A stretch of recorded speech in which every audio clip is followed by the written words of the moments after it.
Hiya boys and girls, I want to tell you a story today about something that happened a very long time ago. In fact, it happened about 2,000 years ago, and we read about it in the Bible. And it all begins with some very special people. Now, I don't know about you, but I sometimes like to be invited to special events. Some of you might like to be invited to a special rugby match, Wales versus England, which of course Wales will always win. Or you might like to go to a football match to watch your favourite football team, Man United or Arsenal or Chelsea. Or you might like to go to someone's really special birthday party. But I don't want to tell you about any of those things today. I want to tell you about a special event. And this event was one of these. I'd like you to look at my screen now, because what it was a wedding.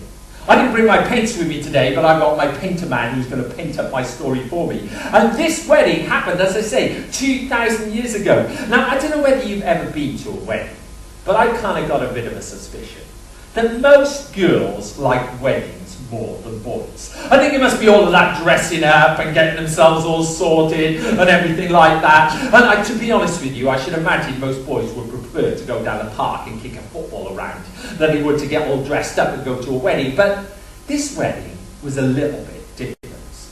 And I guess if you missed this wedding, you would have wished you'd been there 2,000 years ago. Because it all began with, first of all, lots and lots of preparation. You see, every wedding needs lots of preparation. And this wedding was no exception. They had to get everything ready for the special day, for the bride and for the groom. They had to make sure that that place where they were going to have the wedding ceremony was going to be spotlessly clean. They had to make sure that everything was going to be just right. They had to make sure that they had enough tables and chairs for all of the guests who'd been invited to the wedding. And so that would have been someone's important job, because there's always a lot of preparation required for any wedding. And it certainly was true 2,000 years ago. You see, in the country of Israel, where this wedding took place, oftentimes the wedding ceremony would take a little short time, but the wedding party would sometimes last for days on end. Can you imagine going to a party that lasted not a few hours, but a few days? That was kind of what happened 2,000 years ago at the time of this wedding. And it all took place in a place called Cana. And they would have made sure that there were lots of things ready so that when the guests arrived, everybody was going to have an absolutely amazing time. The only problem with having a wedding over lots of days is you're never quite sure how long people are going to stay also, or how many people are going to turn up. But to this wedding, there were some very special guests invited. Although at the time, they didn't realise how special this person was. You see, one of the people that was invited to the wedding was Jesus and his mum, Mary. I should imagine it was probably because it was one of their relatives that was getting married. Because there were lots of people there, and Jesus was one of the special guests. But the other thing was, Jesus had been allowed to invite his 12 friends to the wedding as well, his disciples. And I don't know about you, it's always nice to have a few people that you know when you go to a wedding. And this wedding was no exception. I'm sure there would have been lots and lots of lovely food to eat. I love it when they bring out all the nice big cream cakes and all the nice food. And I should imagine there were lots of people there who were really enjoying this wedding as it went on. The only problem was, as the wedding went on, they noticed that there were more and more guests arriving at the wedding. And it wasn't very long before Mary, who I think must have been helping with the wedding that day, noticed that something had happened. She noticed that some of the waiters and waitresses were looking a little bit nervous. And so, after talking with one of her friends, she thought, I know what I'm going to do. I'm going to go and find out why it is that they're looking a little bit nervous. And so she went over to one of the people who was in charge of the wedding, one of the chief waiters, and she said, excuse me, have you got one of these? Have you got a problem? Do you know what, boys and girls? I found that oftentimes in our lives we get problems. Now, sometimes the problems are because we do things that we shouldn't do. Other times, things happen in our lives that we don't always understand the reason why. But on this particular day, the problem was this. They were running out of things to drink at the wedding. No, it wasn't like today when they could have gone down the road and nipped into Tesco's 24 hour, because they didn't have any Tesco's 24 hours 2,000 years ago. And so when they realised they had a problem at this wedding, they didn't know what to do. But Mary began to chat with the waiters and waitresses. And she said, look, I don't really know how to solve your problem, but I think we've got someone at the wedding who can. And that's Jesus. Up until this time, boys and girls, Jesus had not done any of the amazing miracles that we read about in the Bible. He hadn't made any blind people to be able to see. He hadn't been able to made any people who couldn't walk to be able to walk. He hadn't made any people with leprosy healed from their leprosy. But Mary knew how special Jesus was. She knew because she remembered back to the time when Jesus was born, and how the angels had told her that the one who was born to her wasn't just an ordinary person, but it was actually God come down to earth who was going to change the whole history of the world. Well, anyway, Mary, when she realised that there was a problem, she went back to her friend and she said, I think I'm going to have a chat with Jesus. And so she went over to Jesus and she said, look, Jesus, they've got a problem. And the problem is that there isn't any more for them to drink.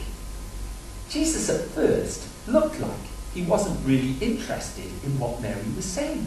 It was almost like he was saying to Mary, Mary, it's not the time for me to do anything special yet. But Mary trusted Jesus. And what she said was this. She went back to the waiters and waitresses. She said, look, I don't know what Jesus is going to tell you, but whatever Jesus tells you to do, I want you to do it. And so, Jesus, after a little while, walked over to the people in charge of the wedding, and he pointed to 6 big stone jars.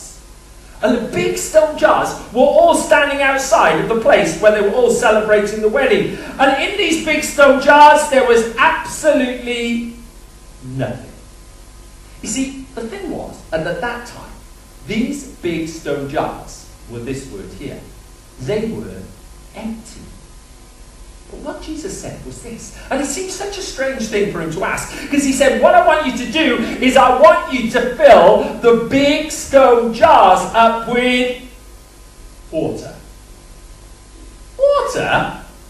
What, have you ever been to a party and they get on the tap and they turn the tap on and they give you water to drink? I know today lots of people like water out of bottles, but the water that you would have got at the time of Jesus, oftentimes it wasn't very clean. And so you wouldn't have wanted to drink that, and especially not at a wedding. You wanted really nice things to drink at a wedding.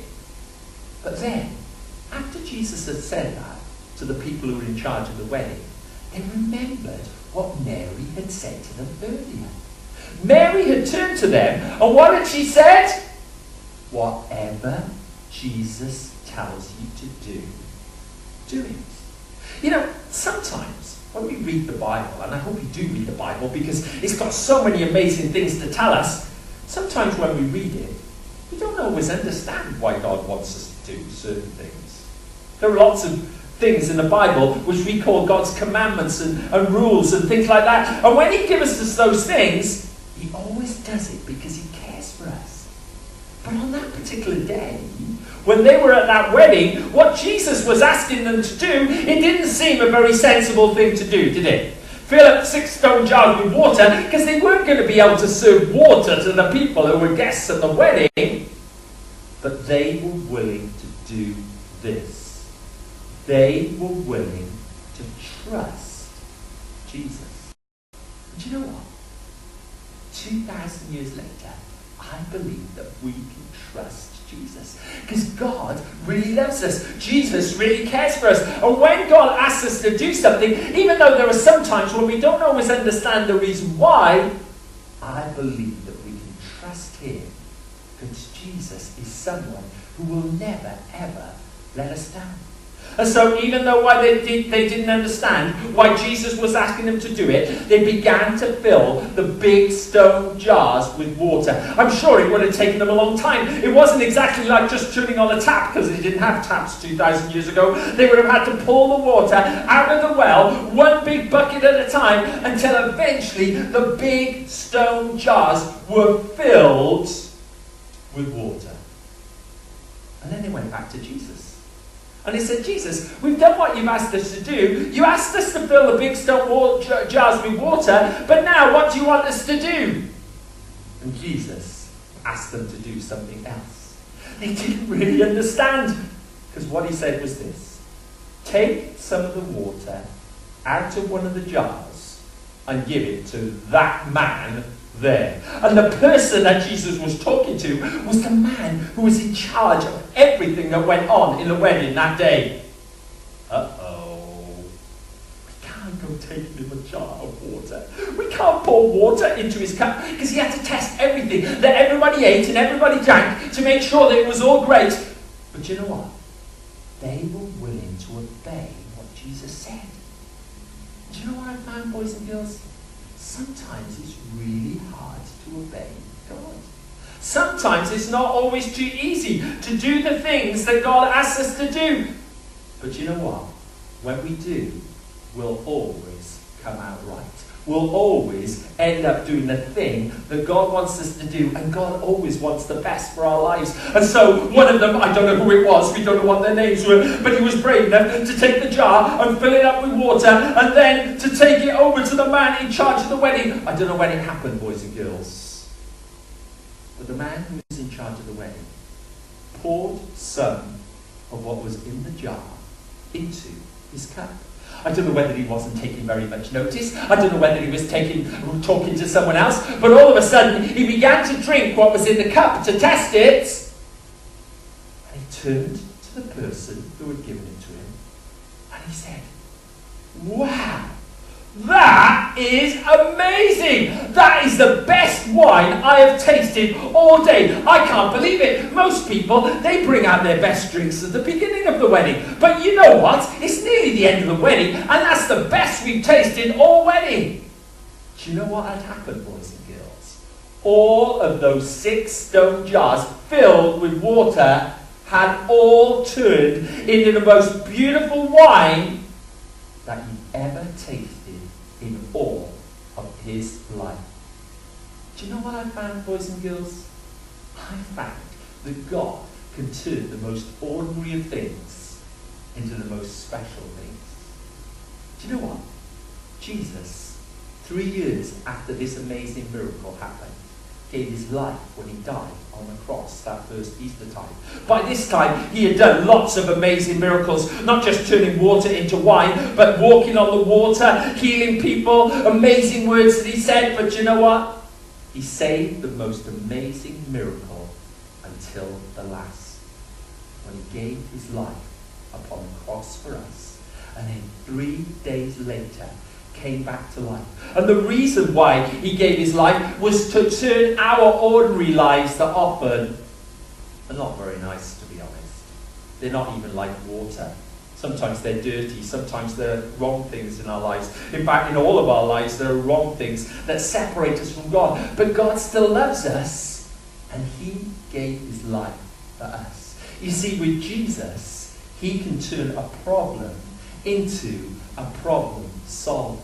And because of God's amazing love for us, we can know the joy that they knew on that wedding day. We can know God's love for each one of us, because God gave his life for us when he died on that cross and came back to life and did the most amazing miracle of all. And so, boys and girls, if you've got a problem today, do you know what we need to do? We need to trust God. We need to obey God. And we need to do what Mary said to those people. Whatever Jesus tells you to do, do it.